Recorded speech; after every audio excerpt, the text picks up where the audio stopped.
Tonight, Prime Minister Dalton Tangilangi humbled by the outcome of the public referendum, results of the public referendum and village council elections, and national stakeholder consultation on the future of Starlink services. Good evening and welcome to our BCN News Bulletin. I'm Mersa Takala. A special whakalofa atu to our viewers from across the region thanks to our partners at Pacifica TV. Leading our bulletin tonight, of the 4 Constitution Amendment polls put to the public referendum on Saturday last week, 2 were supported. On Tuesday morning, a small ceremony was held to witness the signing of the changes to New Year's Constitution. The most significant change is the name of the leader of the government changed from Premier to Prime Minister. Here's more with our senior reporter, Esther Pavihi. An historic occasion took place inside the new Assembly chambers on Tuesday morning, just before 10 a.m, when the Speaker of the Assembly, Honourable Hima Douglas, signed into law the 2 amendments to the new Constitution. The first amendment is changing the name of the leader of government from Premier to Prime Minister. The signing was witnessed by the Cabinet and members of the Constitution Review Committee and the staff of the Premier and Cabinet Services. Prime Minister Dalton Tangilangi was invited to say a few words, to which he said he was embarrassed and humbled by the decision of the referendum. I am embarrassed, but I am humbled. 717 valid votes were counted to change the name from Premier to Prime Minister. 372 voted yes and 347 voted no. Meanwhile, concerns were raised by veteran Common Role Member of Parliament, Honourable Olaf Jacobson, questioning the timing of the signing of the amendments to the Constitution less than 72 hours after the public referendum on Saturday. Jacobson contacted BCN News saying that she does not know why the signing was rushed and why the members of Parliament were not invited to witness the ceremony held at the Whanokepule chambers. Olaf Jacobson said it just seems rushed to sign into law the changes to the Constitution that was just held last Saturday. She said that if there was a ceremonial signing, then it should have been done in the presence of all the members of the Assembly at its next sitting on the 18th of this month. The second amendment changes to the Constitution was to change the name Audit Office to the Auditor General of New Zealand. 415 voted yes, 305 voted no. According to the law and confirmed by the Government Solicitor General Justin Kamupala, a simple majority of votes cast in the public referendum is needed to change these parts of the Constitution. Esther Pavihi for BCN News. The outcome for the other 2 constitutional amendments was a resounding no to the bills to increase the members of the Cabinet and to extend the term of the new Assembly to 4 years.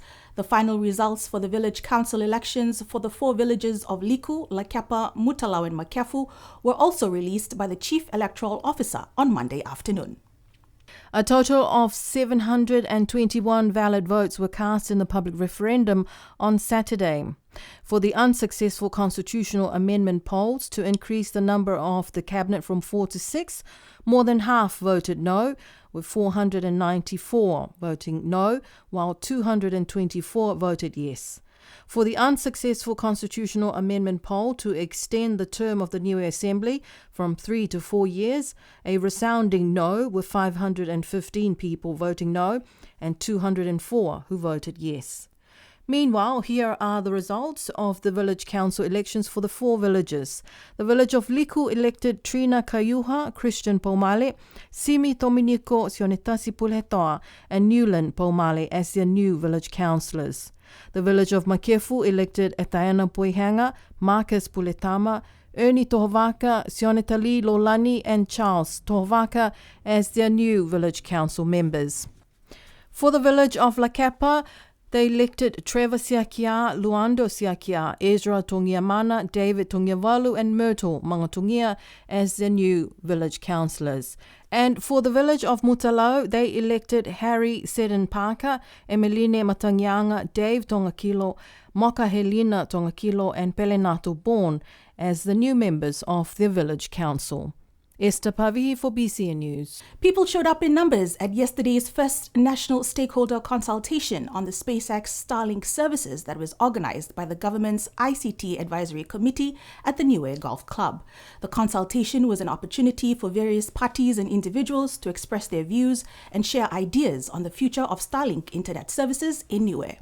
After the announcement made from the government regulator regarding the deactivation of Starlink's roaming services across the globe last week, the government's ICT Advisory Committee organized a national stakeholder consultation regarding this deactivation. Government regulator Andre Siohane told BCN News that the outcome and feedback of the session was good.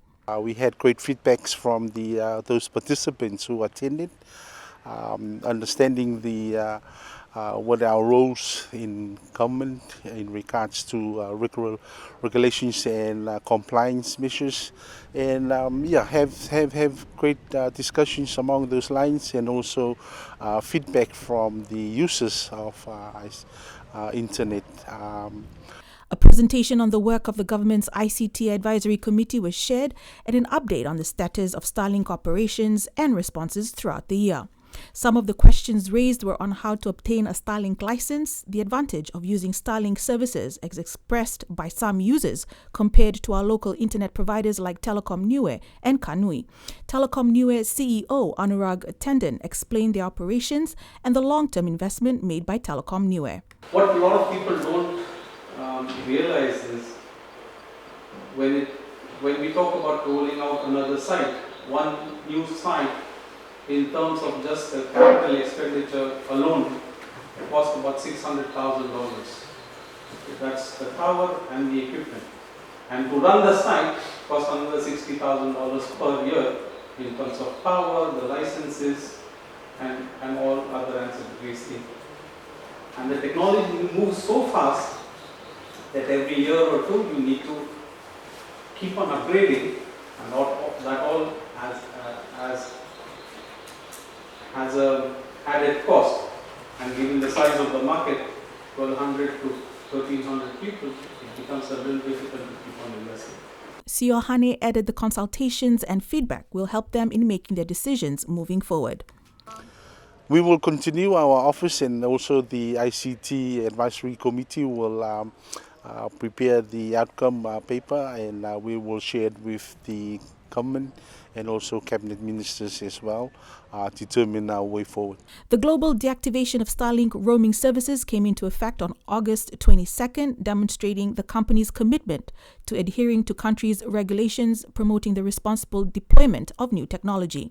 This action has been taken as part of their efforts to address the issue of unauthorized users in unlicensed jurisdictions such as Niue. Starlink is a satellite internet constellation and is a subsidiary of American aerospace company SpaceX. It provides global mobile broadband with a super download speed of more than 200 megabits per second, which is a real game changer for regular internet users.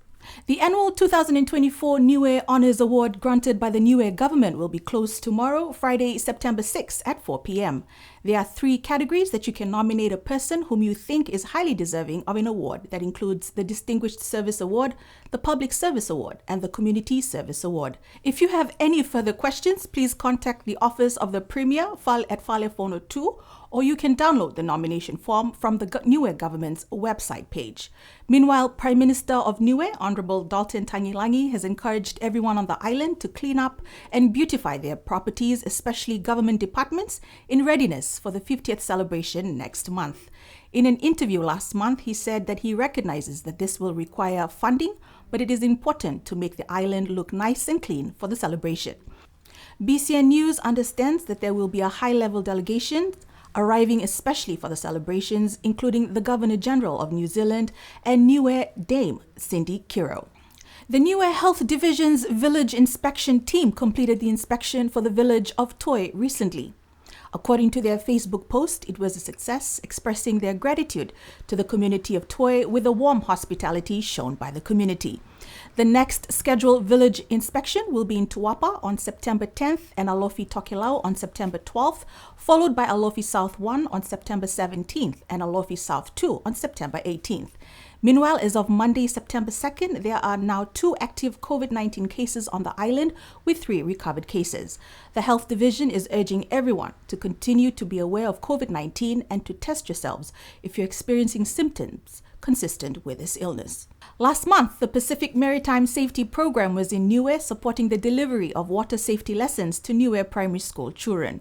According to the New Zealand High Commission to Niue Facebook post, Water Skills for Life is a Water Safety New Zealand program that teaches children important skills that will set them up for a lifetime of safe activities in the water. In Niue, the program is delivered by Niue Primary School teachers in the pool at the New Zealand High Commission for junior students and in the natural environment for older students. Water Safety New Zealand and PMSP provided refresher training to the teachers and ran sea sessions focused on essential skills such as treading water, floating, rescue using everyday objects, and the use of life jackets. The PMSP is funded by the New Zealand Ministry of Foreign Affairs and Trade through the International Development Cooperation Programme and delivered by Maritime New Zealand. A gospel concert organized by the Niue Seventh-day Adventist Church was held last Sunday at the Niue High School Hall. The concert brought together various choirs from the different denominations on the island. People showed up in numbers to hear beautiful hymns being sung by the various groups. The concert is in aid of Niue SDA's church preparation for their 2024 Trans-Pacific Union Mission Youth Congress that will be held from December 25th to the 30th in Samoa. The gospel concert was able to raise $6,000. And on our feature segment tonight, we share the story of Niuean Tongan actor and musician Hans Vavai Jackson. Jackson was recently on the island to shoot a music video for his latest song when BCN News caught up with him in Hakupu. Born in South Auckland, Hans Vavai Jackson has great memories of when he spent 3 years on the rock with his nana, as he proudly shares with BCN News. But I was also raised here for 3 years, 2006 to about 2009, here in Niue, state of Nana Losa and Hui Hui, where I learnt everything. Learnt to bake coconut bread, learnt how to drive a car. So yeah, that experience alone really taught me more than what I was being raised in New Zealand. Jackson grew up in a musical family, and this played a big part of his passion. But it wasn't when he went to art school that he discovered his passion for acting. I studied performing arts at the Pacific Institute of Performing Arts School in Avondale, based in New Zealand, and that's where I learnt and fell in love with the passion for acting and performing arts and for screen, theatre, and that was in 2014 when I graduated, and since then I've just been kind of trying to get my name into everywhere and doing everything, saying yes to a lot of projects, and fortunate enough to be in stories, Niuean stories that we're able to bring back here to Niue. Jackson has featured in various popular New Zealand-made films such as Savage and was part of the cast of the comedy film Red, White and Brass. He says one of the challenges of being in the performing arts is staying consistent and not losing the passion. The first one that I did, the first feature film that I was involved in was back in 2017, I think. It was called Hibiscus and Ruthless. And that was premiered in New Zealand, but we were able to pull some strings and premiere it here in Niue. So we brought some of the cast members over, the directors. We brought them over, and we premiered it at Matavai, which was an awesome event. We've done some other films, Savage. The most recent one for me was Red, White and Brass, which really went well last year. And we just finished Red, White and Brass, the theatre show. He says the best part of his career is to bring back stories to the rock. Best part of my job is to bring stories back home. So we brought various theatre shows like My Name is Billy Tome, Meet the Fuckers. We brought the Hibiscus and Ruthless movie here. Now we're here during this time to bring a crew of members that are helping me out to do my music video to a song that I'll be releasing later this year, a Niuean song called Mavehe. His advice to any young person wanting to pursue a career in this field of acting and music is you have to have the love to do it. If you really, really want to do performing arts, if you really want to do music, if you want to do acting, you've got to love it. You've got to try something new. Be uncomfortable. When you're in those uncomfortable spaces, that's when you learn something new. Make mistakes. Don't be scared to make mistakes, and be brave. Be brave enough to go and venture off into the new and be that new person. For a long time, a lot of the spaces that I've been in, it'll either be me, the only Niuean, or me and one other person. So that meant even more for me to be saying, okay, I'm representing not myself, my family, but also Niue, and that was a strong, really strong one for me. And that's our news bulletin for tonight. You can join us next Tuesday for our Wangahau Bulletin. Until then, good evening.